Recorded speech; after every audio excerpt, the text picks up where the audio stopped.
பிரம்மன் ஒரு உயிரை படைக்கும் போது அந்த உயிர் இந்த பூமியில என்னென்ன அனுபவிக்க போகுதுன்ற தலையெழுத்தை பிரம்மன் எழுதுவார். இது ஏதோ பிரம்மன் தானா எழுதுறது கிடையாது.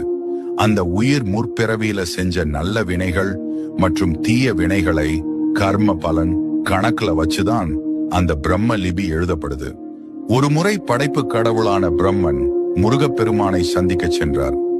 அப்போது சிறுவனாக இருந்த முருகப்பெருமான் பிரம்மனிடம், நீர் படைப்பு தொழில் செய்கிறீரே, உமக்கு அதன் மூல மந்திரமான ஓம் என்ற பிரணவத்தின் பொருள் தெரியுமா என்று கேட்டார்.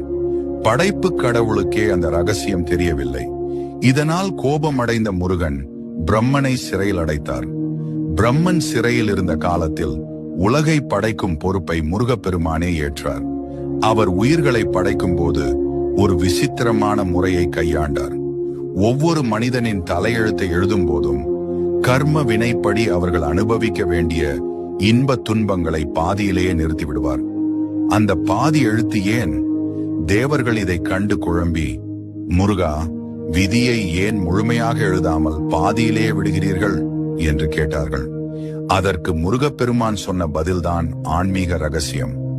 நான் விதியை முழுமையாக எழுதிவிட்டால் அந்த விதிக்கு நானே கட்டுப்பட வேண்டி வரும்.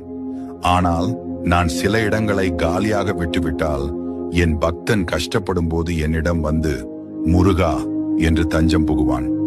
அவன் அப்படி சரணடையும் போது அந்த வெற்றிடத்தில் அவனுக்கு தேவையான நன்மைகளையும் அருளையும் நானே என் கையால் எழுதலாம் அல்லவா? அதற்காகத்தான் இந்த இடைவெளி. சிறையில் இருந்து விடுதலையான பிரம்மனுக்கு இந்த ரகசியம் தெரிந்தது.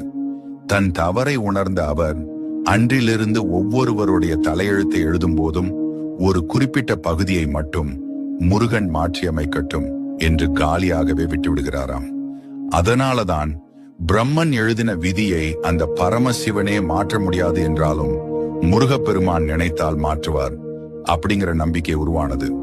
கந்தன் கருணை இருந்தாலே போதும், தலையெழுத்தே தலைகீழா மாறும். அதனால்தான் அவர் வினை தீர்க்கும் வேலவன். உங்க விதியை மாத்த போற அந்த முருகனுக்கு ஒரு அரோகரா சொல்லிட்டு இந்த வீடியோவை மத்தவங்களுக்கும் ஷேர் பண்ணுங்க. இந்த பதிவு உங்களுக்கு பிடிச்சிருந்தா